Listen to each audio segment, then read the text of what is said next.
In the world of boxing, very few fighters evoke fear and admiration in equal measure, quite like Naoya Inoue. Known as the Monster, Inoue has carved a path of destruction through the ranks, dismantling nearly every opponent with surgical precision and devastating power. His rise to prominence has been marked by highlight reel knockouts, fluid combinations, and an aura of invincibility. Yet, even the most formidable warriors face trials that test their limits. For Inoue, one such moment arrived in 2016 when he faced a determined and fearless David Carmona in a contest that pushed him to his physical and mental boundaries. To understand the stakes of this bout, we must revisit the events leading up to it. In 2014, Inoue delivered a career-defining performance against Omar Narvaez, the then undefeated WBO junior bantamweight champion. In a jaw-dropping display, Inoue knocked Narvaez down 4 times, winning by knockout in the second round and claiming the WBO title in just his 8th professional fight. However, that victory came at a steep cost. Inoue severely injured his right hand during the bout, an injury that required surgery and sidelined him for nearly a year. After months of recovery and rehabilitation, Inoue made his return to the ring in late 2015. While he managed to retain his unbeaten record with a win in his comeback fight, questions lingered about his physical condition, particularly the state of his once lethal right hand. Was the Monster still a force to be reckoned with, or had that injury dulled his most dangerous weapon? Those questions were put to the test when Inoue was scheduled to defend his WBO superflyweight title against mandatory challenger David Carmona on May 8, 2016. While Carmona lacked the knockout ratio of Inoue's previous victims, he had only 9 knockouts and 20 professional wins. He was not to be underestimated. The Mexican fighter was known for his grit, resilience, and fighting spirit. This would be Carmona's second attempt at a major title, and he approached the opportunity with hunger and an unwavering commitment to push Inoue to his limits. The stage was set for a grueling 12-round battle. From the opening bell, it was evident that this would be no routine title defense for Inoue. Carmona came out aggressively, showing no fear of Inoue's reputation or power. Where other opponents had crumbled under the pressure of facing the Monster, Carmona stood his ground. He pressed forward, trading punches, slipping shots, and delivering counters that reminded the Japanese champion he was in for a real fight. Inoue, known for his surgical precision and explosive combinations, responded in kind. He began to find his rhythm in the early rounds, mixing sharp jabs with punishing left hooks and straight rights. Yet Carmona would not relent. The Mexican fighter's style was unorthodox and his defense unpredictable, and he absorbed Inoue's best shots with a chin that seemed forged from granite. The bout became a war of attrition. Inoue gradually turned up the pressure, but midway through the fight, disaster struck again. His right hand, the same one he had injured previously, gave way under the strain. Now fighting with a compromised weapon, Inoue was effectively limited to using only his left hand. What could have been a moment of panic instead revealed the full scope of Inoue's technical brilliance and heart. Rather than retreat or fold, Inoue adapted.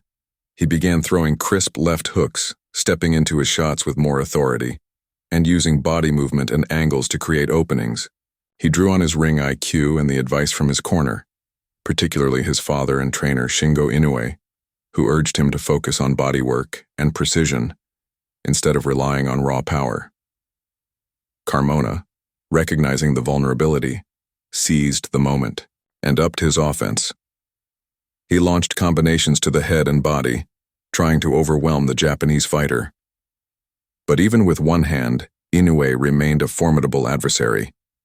He dodged, countered, and continued to land punishing shots with his left, slowly regaining control of the bout. As the rounds wore on, the damage began to accumulate. Carmona, though brave and relentless, began to show signs of wear. His face swelled, his movement slowed, and his punch output began to wane under the pressure of Inoue's unyielding assault. Still, the Mexican warrior refused to go down. Round after round, he withstood barrages that would have floored lesser opponents. He absorbed headshots, shook off body blows and kept throwing punches even when the outcome seemed inevitable. The 12th and final round approached, and Inoue's corner delivered one final set of instructions.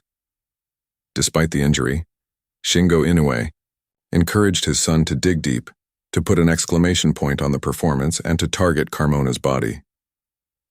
With just 3 minutes left, Inoue bit down on his mouthpiece and unleashed everything he had left.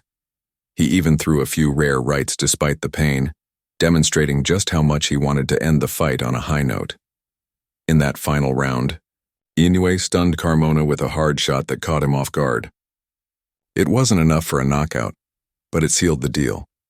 The judges rendered their scorecards, 2 at 118-109, and 1 at a surprisingly narrow 116-111. While the final numbers confirmed Inoue's victory, the performance told a deeper story of resilience, adjustment, and championship grit. For Carmona, the bout would be a bittersweet turning point.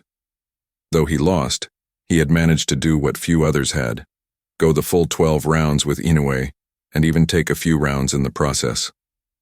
It was a moral victory in many ways, and one that earned him admiration from fans and pundits alike. However, the toll of the bout seemed to linger. Carmona would go on to lose his next 2 fights, and over time, his once promising record slipped further into decline. He would lose 12 of his next 14 bouts, his career derailed by a combination of physical punishment and fading confidence. As for Inoue, the fight marked a crucial milestone. It was only the second time in his career he had gone the distance, and it was his first full 12-round fight. More importantly, it was a moment when he had to confront real adversity inside the ring, fighting one-handed against a durable, world-ranked opponent. That he emerged victorious and in dominant fashion only reinforced his reputation as one of the sport's finest pound-for-pound talents.